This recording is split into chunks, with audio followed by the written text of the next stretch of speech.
स्वागत छ फेरि पनि तपाईहरुलाई यस च्यानलमा। आज यस भिडियो मार्फत तपाईहरु समक्ष राप्ने अर्थात प्रतिष्ठान प्राण प्रतिष्ठानको बारेमा जानकारी दिने कोसिस गर्नेछु।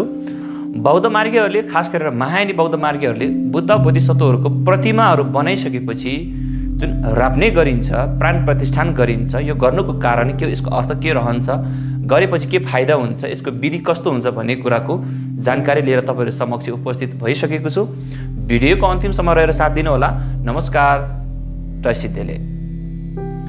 कुनै पनि बुद्ध बोधिसत्वहरुको प्रतिमालाई राप्ने अर्थात प्राण प्रतिष्ठान गर्नुभन्दा अगाडि पहिला उक्त प्रतिमामा सुङ अर्थात डरानी मन्त्रहरू विधिपूर्वक हाल्नु पर्दछ। यसरी उक्त प्रतिमाहरूमा विधिपूर्वक डरानी मन्त्रहरू हालिसकेपछि अनुकूल दिन हेरेर राप्ने अर्थात प्राण प्रतिष्ठान गर्नु पर्दछ। राप्ने अर्थात प्रतिष्ठान प्राण प्रतिष्ठान भन्नाले विधिपूर्वक बुद्ध बोधिसत्वहरुको प्रतिमालाई ध्यानको माध्यमद्वारा ज्ञान मण्डलको अभिषेक गर्दै प्रकाशीय बुद्ध बोधिसत्वहरुलाई आमन्त्रण गर्दै जबसम्म चार तत्त्वले उक्त प्रतिमाहरू नष्ट हुँदैन तबसम्म बुद्ध बोधिसत्वहरुलाई विराजमान गराउने, उक्त प्रतिमामाथि आमन्त्रण गराउने, विराजमान गराउने एक प्रकारको विधिलाई राप्ने अर्थात प्राण प्रतिष्ठान भन्ने गर्दछौँ। राप्ने मूर्तिको गरिन्छ अर्थात प्राण प्रतिष्ठान मूर्तिको गरिन्छ र त्यस्तै गरेर छेतेन अर्थात चैत्यको गरिन्छ। गोन्पाको, मानिदुङखोरको, लुङता धार्जोको, छोस्यामको इत्यादि जति पनि बुद्धको प्रतिमाहरू छ उक्त प्रतिमाहरूको राप्ने अर्थात प्राण प्रतिष्ठान गर्ने गर्दछौँ। राप्ने हामीले जम्मा 3 प्रकारको रूपमा गर्न सकिन्छ। पहिलो केपा अर्थात एकदमै बृहत, जुन चाहिँ 1 दिनदेखि 2 दिन 3 दिनसम्म यदि तपाईको क्षमता छ भने त्यो हिसाबले राप्ने अर्थात प्राण प्रतिष्ठानको कार्यक्रम तपाईले गर्न सक्नुहुन्छ भने। दोस्रोमा रहेको छ ढिङ अर्थात मध्यम, जुन चाहिँ 1 दिन आधा दिनमा तपाईले सकाउन सक्नुहुन्छ।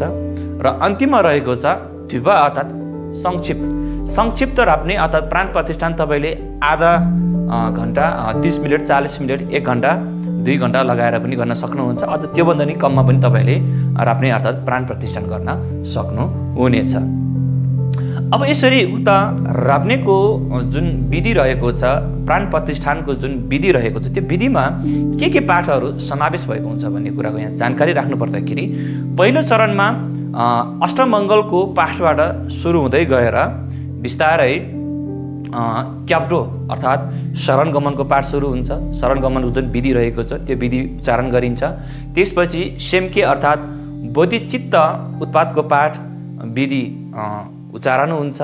त्यसपछि यालाकदुम्बा अर्थात सप्ताङ्ग विधिको पाठ वाचन गरिन्छ।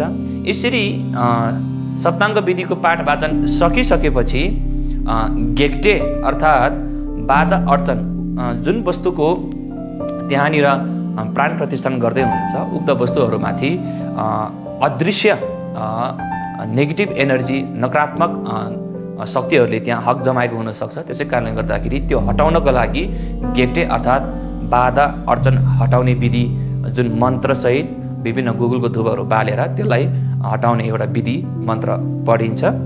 त्यसपछि सुङ्कोर अर्थात रक्ष यन्त्रको जुन पाठ वाचन छ त्यो पाठ वाचन गरिसकेर अनि त्यसपछि जुन प्रतिमाको त्यहाँनिर प्राण प्रतिष्ठान राप्ने गर्दै हुनुहुन्छ उक्त प्रतिमालाई ठुसल अर्थात स्नान गरिन्छ।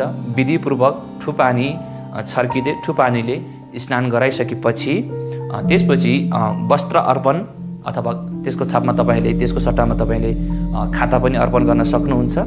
र त्यसपछि ध्यान साधनामा जुन अघि कल्पना गरिएको, भिजुअलाइजेसन गरिएको जुन प्रज्ञको देवता छ उक्त प्रतिमामाथि विलिनको जुन पाठ छ त्यो पाठ वाचन गरेर ध्यान मार्फत यो विधि यसरी सकिन्छ।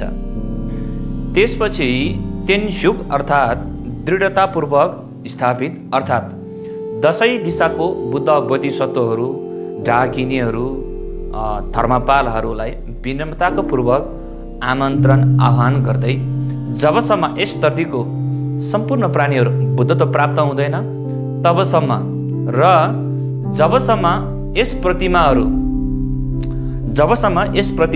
4 प्रकारको तत्त्व हावा, पानी, आगो, जमिनले नष्ट गराउँदैन, तबसम्म उक्त बुद्ध बोधिसत्वहरूलाई, धर्मपालहरूलाई, ढाकिनेहरूलाई उक्त प्रतिमामा विराजमान गरिदिनु हुन विनम्रतापूर्वक आह्वान र मल्लम प्रार्थना गरिन्छ। यसरी मल्लम प्रार्थना गर्दै, फुल छर्दै, चामलहरू छर्दै, अक्षताहरू छर्दै यसरी प्राण प्रतिष्ठानको कार्यक्रम यसरी सम्पन्न गर्न सकिन्छ। यसरी प्राण प्रतिष्ठाको कार्यक्रम सकिसकेपछि अन्तिममा टसी अर्थात् मङ्गल कल्याणको पाठ वाचन गरिन्छ र अन्तिममा मोह अर्थात् प्राणीदानको पाठ वाचन गरेर यसरी कुनै पनि बुद्धको प्रतिमाहरूलाई हामीले श्राप्ने अर्थात् प्रतिष्ठान अथवा प्राण प्रतिष्ठान गर्न सकिन्छ।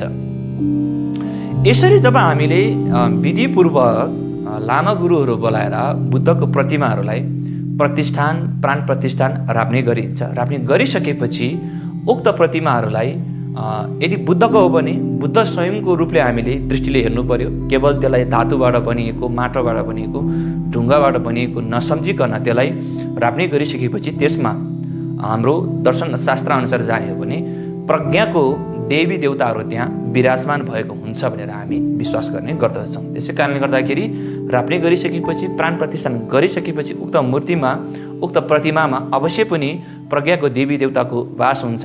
त्यसै कारणले गर्दाखेरि त्यसलाई केवल धातुबाट बनिएको, माटोबाट बनिएको अथवा कुनै पनि धातुबाट चाहिँ बनिएको एक प्रकारको प्रतिमाको रूपमा मात्रै हामीले हेर्नु हुँदैन। त्यो प्रत्यक्ष नै बुद्ध बोधिसत्वहरूको रूपकै हिसाबमा हामीले हेर्नुपर्ने हुँदछ र त्यही हिसाबले पनि हामीले बौद्ध मार्गीहरूले विश्वास गरेर आजको दिनसम्म पनि यसरी मूर्ति बनाइसकेपछि राप्ने अर्थात् प्राण प्रतिष्ठान गर्ने जुन तरिका रहेको छ आजको दिनसम्म यसरी जीवितै हामीले देख्न पाइन्छ। यसरी हामीले जब विधिपूर्वक बुद्धको प्रतिमाहरू बनाइसकेपछि विधिपूर्वक जुन राप्ने प्रतिष्ठान, प्राण प्रतिष्ठान गरिन्छ, गरेको फाइदाहरू के हुन्छ त भन्ने कुराको जानकारी राख्नु पर्दाखेरि जोबै राप्ने नामक उक्त शास्त्र अनुसार जाने हो भने के उल्लेख गरिएको छ भने दावा सादङ कर्म थाङ अर्थात् जुन ग्रह नक्षत्र निमा धुजुर सोमबाचिक अर्थात् घाम र समयको मिलन भएको बेलामा झिके सोङबा सिन्छेना अर्थात् उक्त मिलन भएको बेलामा जति फाइदा हुन्छ त्यो फाइदा भएको अनुसार यहाँ प्रस्तुत गर्ने हो भने साम्बा थाम्जे योङ जोक्सिङ भनेको मान्छेको सबै इच्छा आकाङ्क्षा बिस्तारै पूर्ति हुँदै जान्छ। राप्दो नेपा छोक गिर्ते प्राण प्रतिष्ठान गरिएको सबसे उत्तम हुनेछ। किन भन्दाखेरि त्योबाट प्राप्त हुने फल खोर्लो गिर्ग्याल अङछुक नि अर्थात् चक्रवर्ती सम्राटको झैँ सम्पन्नको जीवन अर्को जन्ममा हामीले प्राप्त गराउन सकिन्छ। थोप्युर दिला थेचोम्मे अर्थात् यो खालको सम्पन्नको जीवन पाउनमा कुनै पनि शङ्का छैन, निश्चित छ भनेर यसरी जोबोजी पल्तिन आदेशद्वारा रचना गर्नुभएको ग्रन्थमा उल्लेख गरेको पाइन्छ। र त्यस्तै गरेर अर्को हेर्ने हो भने नीति धर्म जुन चाहिँ रहेको छ झ्याङदेर नेसुम थुवा राप्नेकी मेङक नामक नीति धर्मबाट निकालिएको जुन ग्रन्थ शास्त्र रहेको त्यसमा के उल्लेख गरिएको छ भने तेनला राप्ने ख्यापार्चिन छ्याक्बै योन्तेन नि साम्की मिख्या भाउ अर्थात् बुद्ध बोधिसत्वहरूको प्रतिमालाई राप्ने प्राण प्रतिष्ठान गरिएको गुणहरू अनगिन्ती रहेको छ, अथाह रहेको छ।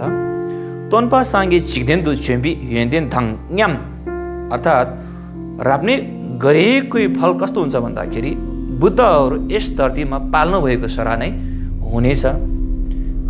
साङ्गीकी तेम्बा सुखबादङ छोक्यौँ रिक्थाम्जे छेरिवादङ टासिबादङ मिनेथाङ छुक्ने गुन्छेपा ला सोक्ते बुद्धको शासनलाई यस धरतीमा सुरुवात गरिएको सरा हुनेछ। र त्यस्तै गरेर टासिबा अर्थात् वरपरको वातावरणमा सुख शान्ति अमन चैन कायम हुनेछ। मिने छुक्ने भनेको विभिन्न बिरामीहरू, रोग बिरामीहरू कम भएर जानेछ। थार तेन थे मासिकी बर्दो छ्यार्छु दुस पेपा ला सोक्बी टासी खिन्छे मेस अर्थात् अन्तिममा जबसम्म उक्त प्रतिमाहरू नष्ट भएर जाँदैन तबसम्म समय अनुकूल पानीको वर्षा हुनेछ।